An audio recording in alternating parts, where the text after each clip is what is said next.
और रूस यूक्रेन महायुद्ध से जुड़ी एक बड़ी खबर सामने आ रही। हथियारों के गोदाम में पुतिन की एक तस्वीर ने जेलेंस्की को परेशान कर दिया है। जी हाँ, दरअसल दौरे पर निकले पुतिन अचानक वहां मौजूद रूस के बारूद खाने का निरीक्षण करने के लिए पहुंच गए, जहां पुतिन ने नए हथियारों की जानकारी ली। साथ ही रूस के घातक टैंकों को भी खुद से चेक किया।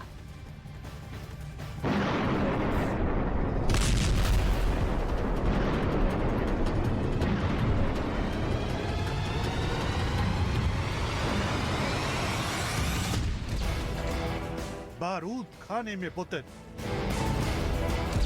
टैंक पर चढ़कर पुतिन का निरीक्षण, अधिकारियों के साथ पुतिन की मीटिंग, एंटी टैंक मिसाइल के पास पुतिन की सीक्रेट टॉक,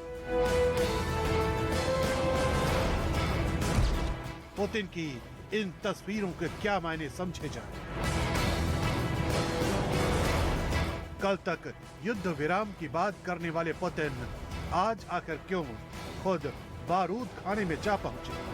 गए तो वहां खुद हथियारों का जखीरा देखा, दम दिखाने वाले टैंक देखे, यूक्रेन को मुंहतोड़ जवाब देने वाले एंटी टैंक मिसाइल देखी, उनका दम समझा, गोदाम में रखने वाले हथियारों के बारे में जाना, बारूद की तादाद और नए हथियारों की जानकारी, युद्ध नीति को समझाया और आगे की रणनीति को लेकर अधिकारियों के साथ चर्चा। पुतिन का बारूद खाना, पुतिन की ये तस्वीर कई सवालों का जवाब है और दुश्मन देश के लिए पैगाम। दरअसल पुतिन तुला की यात्रा पर थे। इस दौरान वो वहां मौजूद रूस के एक बारूद खाने का दौरा करने जा पहुंचे। पुतिन ने अपने सैनिकों से वादा किया है कि वो सभी हथियार, उपकरण और युद्ध में इस्तेमाल होने वाला जरूरी सामान उन तक पहुंचाएंगे। Оборонно-промышленного комплекса обеспечить наши подразделения, передовые части всем необходимым вооружением, техникой, боеприпасами, снаряжением.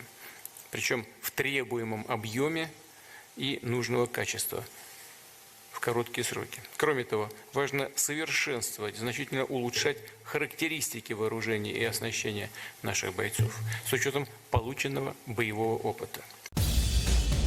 तो क्या ये मान लिया जाए कि पुतिन एक बार फिर महायुद्ध में दम भरने वाले हैं, यूक्रेन पर बारूद की बरसात तेज करने वाले हैं, यूक्रेन की बुनियाद को मिसाइलों से कमजोर करने वाले हैं, टैंक के दम पर यूक्रेन की जमीन को छलनी करने वाले हैं।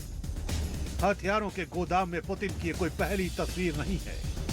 इससे पहले भी पुतिन ने अपने बारूद खाने का निरीक्षण किया था। महायुद्ध में पुतिन के टैंक का दम हर किसी ने देखा, फिर चाहे वो T-72 हो या T-90, दोनों ही टैंकों ने इस जंग में रूस की सेना का जोश बढ़ाया। रूस का T-72 साल 2010 में सेना में शामिल किया गया था। इसे रूस की तीसरी पीढ़ी का बैटल टैंक करार दिया गया है। T-72 में 125 mm की गन फिट है। इसके साथ ही 7.62 mm की PKTM मशीन गन से भी लैस है। टैंक में गनर और कमांडर के लिए एक गाइडेड वेपन सिस्टम है। टैंक एक बार में 5000 मीटर की रेंज वाली लेजर गाइडेड मिसाइल फायर कर सकता है। T-72 को ऑटोमेटिक फायर कंट्रोल सिस्टम से लैस किया गया है। तो वही ताकत के मामले में T-90 भी कम नहीं है। T-90 रूस का मेन बैटल टैंक है, जिसमें 125 mm की स्मूथ बोर मेन गन लगी है। T-90 के तोप से कई तरह के गोले और एंटी टैंक मिसाइल दागे जा सकते हैं। T-90 टैंक में धुएं को पैदा करने वाला ग्रेनेड लॉन्चिंग सिस्टम भी लगाया गया है। टैंक दुश्मन के एंटी टैंक मिसाइल को भी निष्क्रिय करने में सक्षम है। टैंक में ऑटोमेटिक फायर प्रोटेक्शन सिस्टम भी लगा हुआ है। ये टैंक अपने साथ 40 राउंड के गोले लेकर चल सकता है। T-90 टैंक में गोले को रखने के लिए एक ऑटो लैंडर भी लगा हुआ है। पुतिन के बारूदी निरीक्षण के बाद महायुद्ध तेज होगा या नहीं, ये वक्त बताएगा। लेकिन इतना जरूर है कि पुतिन की हथियारों के गोदाम वाली ये तस्वीर जेलेंस्की को जरूर परेशान करेगी। और आइए अब आपको दिखाते हैं युद्ध से जुड़ी 10 बड़ी खबरें। बखमुत में कॉलेज को निशाना बनाया गया। हमले में कॉलेज की बिल्डिंग पूरी तरह से तबाह हो गई है।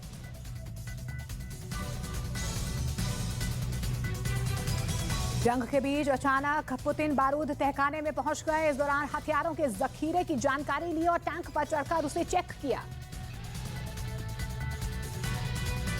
रूस यूक्रेन युद्ध में जान गंवाने वाले सैनिकों को यूक्रेन ने सम्मान दिया। इस दौरान यूक्रेन के सैनिकों ने डे और डेड के मौके पर शहीदों को याद किया। बखमुत में यूक्रेन और रूस की सेना आमने सामने आ गई है। यूक्रेन की सेना ने एक वीडियो जारी किया है जिसमें यूक्रेन का सैनिक हमला करता नजर आया। यह वीडियो बखमुत इलाके का बताया गया। रूस के केमरोवो में एक अस्पताल में अचानक से भीषण आग लग गई। आग में झुलसकर 11 लोगों की मौत हो गई। अमेरिका के राष्ट्रपति जो बाइडेन ने ट्वीट करके यूक्रेन की जमकर तारीफ की और कहा कि यूक्रेन के लोगों ने पूरी दुनिया को प्रेरित किया है। रूस ने मारियोपोल में बनी एक ऐतिहासिक इमारत को ढहा दिया। दावा किया गया कि यह शहर का सबसे पुराना ड्रामा थिएटर था।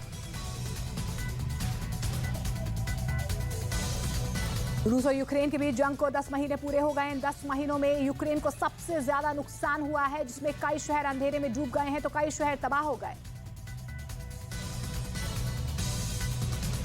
खेरसॉन में यूक्रेन ने कई और कब्र मिलने का दावा किया है, जिसके बाद अब उन कब्रों को लेकर मरने वालों की शिनाख्त की जा रही है।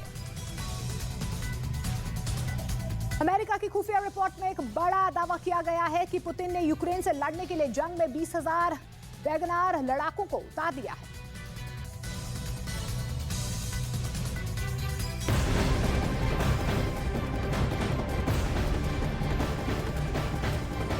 और इस बीच युद्ध से जुड़ी एक और बड़ी खबर सामने आ रही है। अमेरिका की खुफिया रिपोर्ट में एक बड़ा दावा किया गया है। ये दावा पुतिन के एक आदेश को लेकर किया गया है कि पुतिन ने यूक्रेन से लड़ने के लिए जंग के मैदान में 20,000 वैगनर लड़ाके उतार दिए हैं। वही दावा यह भी किया जा रहा है कि इन लड़ाकों के लिए हथियारों का खास इंतजाम किया गया।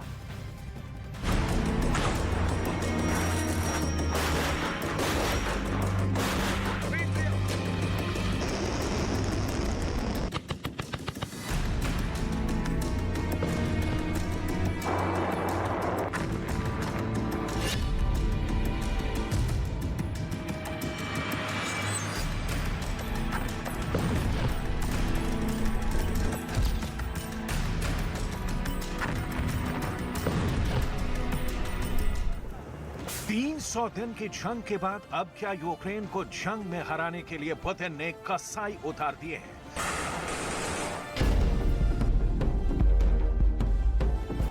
क्या पुतिन के सबसे माहिर लड़ाके ज़ेलेंस्की को जान से मारने के लिए कीव पहुंच चुके हैं?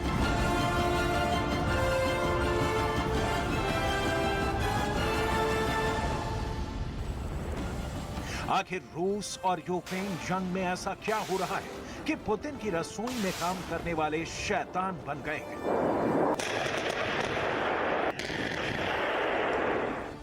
आखिर पुतिन की ऐसी क्या जरूरत पड़ गई है कि रूसी लड़ाके नॉर्थ कोरिया के तानाशाह किम जोंग से घातक हथियार खरीद रहे हैं? महायुद्ध में 1 लाख रूसी सैनिकों के मारे जाने के बाद पुतिन अब जंग में कौन सी नई चाल चल रहे हैं, जिसे देखकर यूक्रेन और नाटो तक खौफ में आ गए हैं?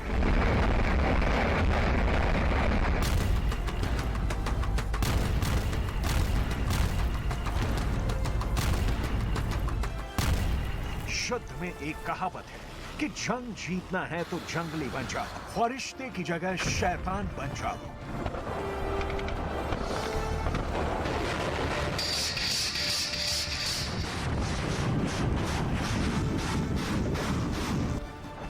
रूस यूक्रेन की जंग में कुछ ऐसा ही हो रहा है।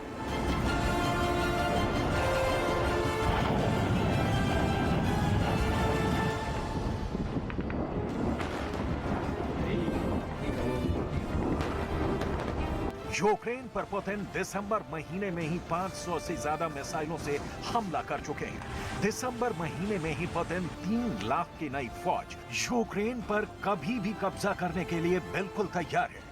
लेकिन अब अमेरिका की टॉप इंटेलिजेंस रिपोर्ट में दावा किया गया है कि पुतिन ने यूक्रेन में भयानक खून खराबा करने के लिए यूक्रेन में वैगनर ग्रुप को खुली छूट दे दी है। पुतिन का शेफ यानी रसोइया के नाम से मशहूर वैगनर ग्रुप का चीफ येवगेनी प्रिगोजिन इस वक्त यूक्रेन में लड़ाकों से भयानक जमीनी हमले करा रहा है। भारी और हल्के हथियारों से वैगनर ग्रुप के लड़ाके यूक्रेन के बखमुत को खून से लाल कर चुके हैं। ब्रिटेन की टॉप इंटेलिजेंस रिपोर्ट में दावा किया गया है कि इस वक्त वैगनर ग्रुप के 20,000 लड़ाके यूक्रेन के लोगों पर यमराज बनकर टूट पड़े हैं।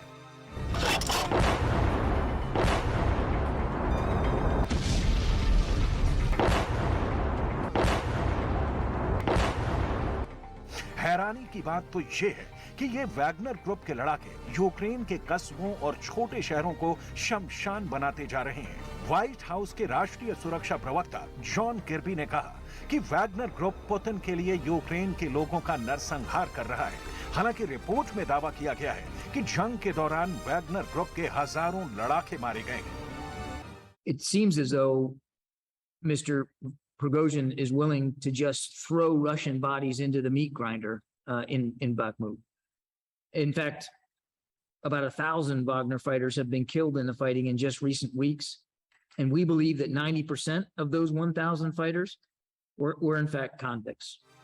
अब सवाल उठता है कि आखिर पुतिन को ऐसी क्या जरूरत पड़ी है कि वो वैगनर ग्रुप के लड़ाकों को जंग में लड़ने के लिए यूक्रेन भेज रहे हैं। असल में 300 दिन की जंग में यूक्रेन ने रूस को दिखा दिया है कि वो आसानी से हार नहीं मानेगा, जबकि रूस की सेना पर यूक्रेन उन घातक हथियारों से हमले कर रहा है जो पश्चिमी देश लगातार दे रहे हैं। यूक्रेन के जबरदस्त पलटवार की वजह से रूस को जीते इलाके से पीछे हटना पड़ा, जिसके बाद यूक्रेन के लोग वापस अपने इलाकों में आ गए और रूस का खौफ उन इलाकों में कम होता जा रहा था। इसीलिए पुतिन ने जहां एक तरफ कीव, बखमुत और दूसरे शहरों पर मिसाइलों और भारी हथियारों से हमले शुरू किए, तो वहीं दूसरी तरफ जमीन पर रूसी सेना के साथ वैगनर ग्रुप के 20,000 लड़ाकों को जंग में उतार दिया है, जिन्होंने यूक्रेन के गांव और शहरों में जबरदस्त कत्लेआम मचा रखा है।